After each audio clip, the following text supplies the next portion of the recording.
Hello everyone, welcome to the doctor compass. আমি doctor Nargis Akter. আমাদের financial wisdom সিরিজের second এপিসোডে আমি ফ্যামিলি বাজেট থেকে শুরু করে 100 কোটির ক্লাবের 4টি স্টেজ নিয়ে কথা বলেছিলাম। সেই ভিডিওতে আমি আপনাদের প্রমিস করেছিলাম আমি শুধু থিওরি দেব না, আমি আপনাদের সাথে শেয়ার করব সম্পদ গড়ার একদম নিখুঁত এবং প্র্যাকটিক্যাল ম্যাথমেটিক্যাল ব্লুপ্রিন্ট। আজ আমরা সেই প্রমিস পূর্ণ করতে যাচ্ছি। আপনি যদি মনে করেন শুধু টাকা জমিয়ে বা জাস্ট একটা ডিপিএস খুলে আপনি ক্রোড়পতি হয়ে যাবেন, তাহলে আপনি একটা চরম ভুলের স্বর্গে বাস করছেন। ইনফ্লেশনের এই যুগে সম্পদ বাড়াতে হলে আপনাকে সংখ্যার খেলা বা ফাইন্যান্সিয়াল ম্যাট্রিক্স বুঝতে হবে। আজকের এই স্পেশাল এপিসোডে একজন ফিনান্সিয়াল ডক্টর এবং কর্পোরেট গভর্নেন্স এক্সপার্ট হিসেবে আমি আপনাদের সামনে দুটি লাইফ চেঞ্জিং ব্লুপ্রিন্ট ডিকোড করব। প্রথমটি, কিভাবে আমাদের একজন হোম মেকার বা গৃহিণী সামান্য মাইক্রো ইনভেস্টমেন্ট থেকে ক্যাটেগরি 1 থেকে 2-তে অর্থাৎ 1 কোটির ক্লাবে জাম্প করবেন, এবং দ্বিতীয়টি, কিভাবে 1 কোটি থেকে সেফলি এবং লিগালি 10 কোটির ক্লাবে পৌঁছানো যায়। Let's break it down. প্রথমে কথা বলি আমাদের মা বোনদের নিয়ে যারা হোম মেকার। অনেকেই ভাবেন আমার তো নিজের বড় কোনো বিজনেস বা চাকরি নেই, আমি কিভাবে 1 কোটির ক্লাবে ঢুকবো। ট্রাস্ট মি, সঠিক ফাইন্যান্সিয়াল ডিসিপ্লিন থাকলে এটি 100% পসিবল। একে আমরা বলি the micro investment accumulation phase, the mathematical strategy. ধরুন একজন গৃহিণী তার ফ্যামিলি বাজেট থেকে বাঁচিয়ে অথবা ছোটোখাটো অনলাইন উদ্যোগ বা বুটিক বিজনেস থেকে প্রতি মাসে মাত্র 10,000 টাকা সঞ্চয় করতে পারছেন। এই টাকাটা আলসেমির মতো ঘরে বা সাধারণ সেভিংস অ্যাকাউন্টে ফেলে রাখলে এর ভ্যালু দিন দিন কমবে। আপনাকে এই টাকাটা সরাসরি হাই ইল্ড বা চক্রবৃদ্ধি মুনাফার কোনো ইনভেস্টমেন্টে পুশ করতে হবে, যেমন বাংলাদেশের প্রমিজিং মিউচুয়াল ফান্ড অথবা সরকারি সঞ্চয়পত্র। যদি আপনি প্রতি মাসে 10,000 টাকা করে 10% বা 12% বাৎসরিক চক্রবৃদ্ধি মুনাফায় বা কম্পাউন্ডিং ইন্টারেস্টে ইনভেস্ট করতে পারেন, তবে দ্য রুল অফ 72 অনুযায়ী আপনার টাকা কিভাবে মাল্টিপ্লাই হবে জানেন? পরবর্তী 15 থেকে 20 বছরের মধ্যে আপনার এই ছোট ছোট 10,000 টাকার ইনভেস্টমেন্ট কম্পাউন্ডিংয়ের ম্যাজিকে 1 কোটি টাকার একটি বিশাল কর্পাসে পরিণত হবে। আপনি তখন আর শুধু একজন হোম মেকার নন, আপনি অফিসিয়ালি 1 কোটির ক্লাবের একজন গর্বিত মেম্বার।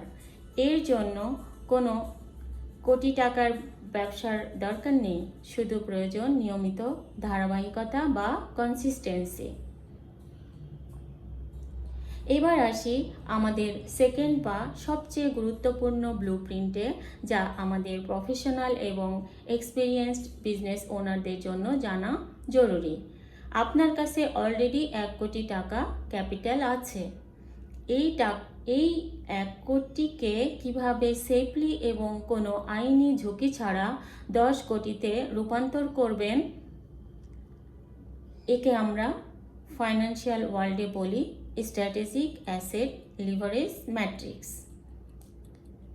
1 কোটি থেকে 10 কোটিতে যাওয়ার জন্য আপনাকে 3টি নির্দিষ্ট পিলারে আপনার ক্যাপিটালকে ডাইভার্সিফাই করতে হবে। আমি আপনাদের একটি আইনি ও নিরাপদ 433 ফর্মুলা দিচ্ছি। পিলার 1, 40% কমার্শিয়াল বা গ্রোথ রিয়েল এস্টেট। আপনার 1 কোটির 40 লাখ টাকা সরাসরি কোনো হাই গ্রোথ কমার্শিয়াল স্পেস বা ডেভেলপিং ল্যান্ডে ইনভেস্ট করুন। প্রপার্টি কখনো দেউলিয়া হয় না, এবং বাংলাদেশে রিয়েল এস্টেটের ক্যাপিটাল অ্যাপ্রিসিয়েশন বা ভ্যালু গ্রোথ আপনার মূলধনকে ইনফ্লেশনের হাত থেকে সম্পূর্ণ সুরক্ষিত রাখবে। পিলার 2, 30% ক্যাপিটাল মার্কেট বা ব্লু চিপ ইকুইটি। বাকি 30 লাখ টাকা দেশের শীর্ষস্থানীয় এবং ডিভিডেন্ড পেইংয়ে স্ট্রং কোম্পানির শেয়ার বা মিউচুয়াল ফান্ডে রাখুন। এটি আপনার প্রতি বছর একটি সলিড ক্যাশ ফ্লো এবং লিকুইডিটি দেবে, যা আপনি যে কোনো ইমার্জেন্সিতে ব্যবহার করতে পারবেন। পিলার 3, 30% গভর্নমেন্ট বন্ড ও ক্যাশ রিজার্ভ।